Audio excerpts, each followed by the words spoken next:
ప్రధానమంత్రి మోడీ గారు మే 2వ తారీఖున ఆంధ్రప్రదేశ్ పర్యటనకు వస్తా ఉన్నారు. కారణం మరొక్కసారి 11 సంవత్సరాల తర్వాత అమరావతి రాజధాని నిర్మాణ పనులు శంకుస్థాపన అని మీడియాలో వార్తలు వింటా ఉన్నాం. 2014 తర్వాత అధికారంలోకి వచ్చి మోడీ గారు భారతదేశంలోనే మొట్టమొదటి శంకుస్థాపన అమరావతి రాజధాని కోసం చాలా పెద్ద ఎత్తున లక్షలాది మంది జనాల సమక్షంలో ప్రజాధనాన్ని దుర్వినియోగం చేసి అప్పటి ఎన్డీఏ ప్రభుత్వం, ఇప్పుడు ఉన్నటువంటి అప్పటి ముఖ్యమంత్రి చంద్రబాబు నాయుడు గారు, అదేవిధంగా పవన్ కళ్యాణ్ గారు, వీళ్ళందరి సమక్షంలో ప్రజలకు హామీ ఇవ్వటం జరిగింది. ఢిల్లీ తలదన్నే రాజధాని ఇక్కడ ఏర్పాటు చేస్తాము, ఎక్కడా లేని విధంగా ప్రజలు నమ్మకంతో 33,000 ఎకరాలు ఇచ్చారు. దాన్ని అన్ని హంగులతో రాజధాని నిర్మాణం జరుగుతుంది అని చెప్పి హామీ ఇవ్వటం జరిగింది.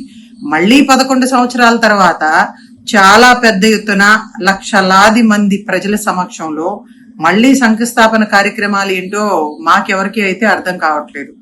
మోడీ గారు పర్యటనకి ప్రతిసారి ఆంధ్రప్రదేశ్కి వస్తున్నప్పుడు గాని, అమిత్ షా గారి పర్యటన ఉన్నప్పుడు గాని నాకైతే హౌస్ అరెస్టులు తప్పటం లేదు. అనేక రకాలుగా కాంగ్రెస్ పార్టీ నాయకుల్ని వేధిస్తా ఉన్నారు. ఇప్పుడు కూడా 2 రోజుల నుంచి మా ఇళ్ల చుట్టూ పోలీసుల పహారా, మమ్మల్ని నిర్బంధించటం, హౌస్ అరెస్టులు, ఎక్కడికి కదలకూడదు అని చెప్పి ఆంక్షలు. అంత భయపడేవాడు ప్రధానమంత్రి మోడీ గారు ఇక్కడ ఎందుకు రావటం అని కూడా కాంగ్రెస్ పార్టీగా ప్రశ్నిస్తా ఉన్నాను. పైగా నాలాంటి వాళ్ళందరం, ప్రతిపక్షాలందరం కలిసి గత ప్రభుత్వం పైన యుద్ధం చేసి అమరావతి ఆంధ్రప్రదేశ్కి ఏకైక రాజధానిగా ఉండాలి అని చెప్పి ప్రాణాలకు తెగించి రైతులతో కలిసి గల్లీ నుంచి ఢిల్లీ వరకు కూడా మహిళలు ఉద్యమం పెద్ద ఎత్తున తీసుకువెళితే, స్వాతంత్ర ఉద్యమంతో పోల్చినటువంటి అమరావతి ఉద్యమం రైతుల పాదయాత్రలతో దద్దరిల్లిపోతే ఈ రోజున జగన్మోహన్ రెడ్డి అధికారం కూడా కోల్పోవటం జరిగింది. అటువంటి పరిస్థితుల్లో నేను స్వయంగా భాగస్వామురాలిని అమరావతి ఉద్యమంలో.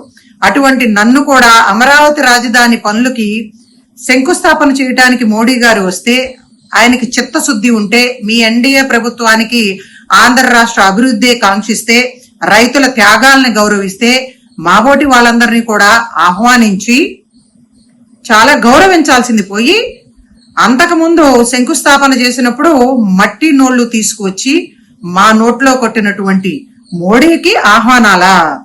మాకేమో హౌస్ అరెస్టులు, వేధింపులు, అదేమంటే షోకాజు నోటీసులా? ఇదేనా ఈ ప్రభుత్వం చేస్తా ఉన్నది? ఇప్పుడే మా తెలంగాణ ముఖ్యమంత్రి రేవంత్ రెడ్డి గారు ఈ రోజున ఆయన మిత్రులైనటువంటి దేవినేని ఉమా గారి కుమారుడి వివాహానికి వస్తే నేను కూడా వెళ్ళాలి అంటే నాకు ఆంక్షలు విధించడం జరిగింది. ఎట్టి పరిస్థితుల్లో నేను వెళ్లి తీరాలి, మా నాయకుడిని కలవాలి, లేదంటే పోలీస్ స్టేషన్ ముందు కూర్చుని ధర్నా చేస్తాను అంటే నన్ను వదిలిపెట్టారు. మరి ఆ కార్యక్రమానికి మా ముఖ్యమంత్రి రేవంత్ రెడ్డి గారితో కలిసి వెళ్ళినప్పుడు ఈ రాష్ట్రానికి చెందినటువంటి మంత్రి గారు లోకేష్ గారు కూడా అక్కడికి రావడం జరిగింది. నన్ను చూసిన వెంటనే, ఏంటమ్మా హౌస్ అరెస్టులు, నేను ఇప్పుడే చూశాను అని అడిగిన వెంటనే, సార్ ప్రధాని మోడీ గారు, అమిత్ షా గారు ఎవరు వచ్చినా గాని నాకు ఈ వేధింపులు తప్పటం లేదు, హౌస్ అరెస్టులు చేస్తా ఉన్నారు, నన్ను కూడా హౌస్ అరెస్టులు చేశారు కాబట్టి అన్న వెంటనే ఆయన, లేదు ఇటువంటి సమాచారమే నా దగ్గర లేదు, మా ప్రభుత్వ విధానం ఇది కాదు, తక్షణమే వారి పైన చర్యలు తీసుకుంటాను అని చెప్పి నాకు హామీ ఇవ్వటం జరిగింది. దాన్ని స్వాగతిస్తా ఉన్నాను మంత్రి లోకేష్ గారు. మరి నిజంగా మీకు చిత్తశుద్ధి ఉంటే I welcome your decision and I appreciate also. Immediate గా మామూల్ని హౌస్ అరెస్ట్ నుంచి తప్పించాలి అని చెప్పి, ఎటువంటి ఆంక్షలు విధించకూడదు అని చెప్పి, మరి ఈ రాష్ట్రానికి అభివృద్ధి అనేదే లేకుండా గత 10 సంవత్సరాల నుంచి కూడా ప్రధానమంత్రి మోడీ అందరినీ మోసం చేస్తా ఉంటే ప్రశ్నించేటువంటి హక్కు కాంగ్రెస్ పార్టీకి ఉంది. ప్రజల పక్షాన మేము పోరాటం చేస్తా ఉన్నాం. ఆంధ్రప్రదేశ్కి ప్రత్యేక హోదా, విభజన హామీలు అమలు చేస్తానని చెప్పి మాట తప్పారు కాబట్టి మేము కేంద్ర రాష్ట్ర ప్రభుత్వాలను ప్రశ్నిస్తా ఉన్నాం. వైజాగ్ స్టీల్ ప్లాంట్ అమ్మము అంటూనే, అమ్మకానికి లేదు అంటూనే ప్రైవేటీకరణ దిశగా చర్యలు చేపడతా ఉన్నారు కాబట్టి మేము దాన్ని అడ్డుకోవటానికి మేము ప్రశ్నిస్తా ఉన్నాం. యువతకు ఉద్యోగాలు ఇస్తాను అని చెప్పి మోసం చేశారు కాబట్టి మేము కేంద్ర రాష్ట్ర ప్రభుత్వాలను ప్రశ్నిస్తా ఉన్నాం. పోలవరం ఇప్పటి వరకు కూడా పూర్తి చేయలేదు కాబట్టి మేము కేంద్ర ప్రభుత్వాన్ని ప్రశ్నిస్తా ఉన్నాం. వెనుకబడిన ప్రాంతాలకి నిధులు కేటాయించకుండా ప్రత్యేక ప్యాకేజీ పేరుతో ఇప్పటికీ ఆంధ్ర రాష్ట్ర ప్రజల్ని మోసం చేస్తా ఉన్నారు కాబట్టి మేము ప్రశ్నిస్తా ఉన్నాం.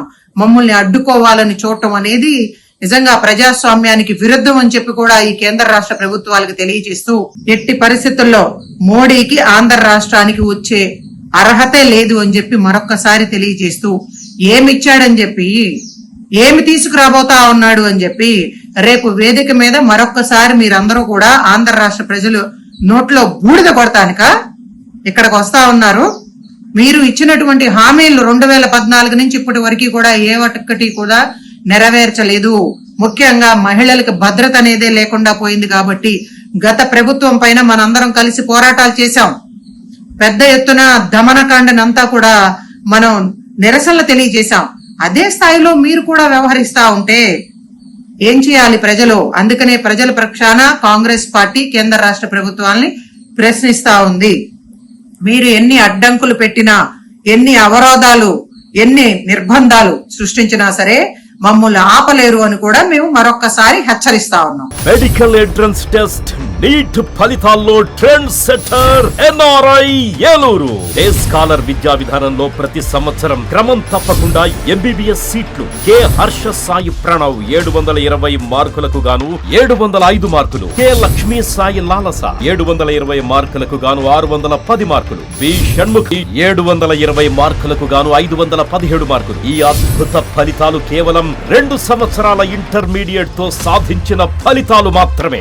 లాంగ్ టర్మ్ విద్యార్థులతో సాధించిన ఫలితాలు కాదు కాదు కాదు. ఎన్ఆర్ఐ జూనియర్ కాలేజ్, ఎన్ఆర్ పేట, ఏలూరు.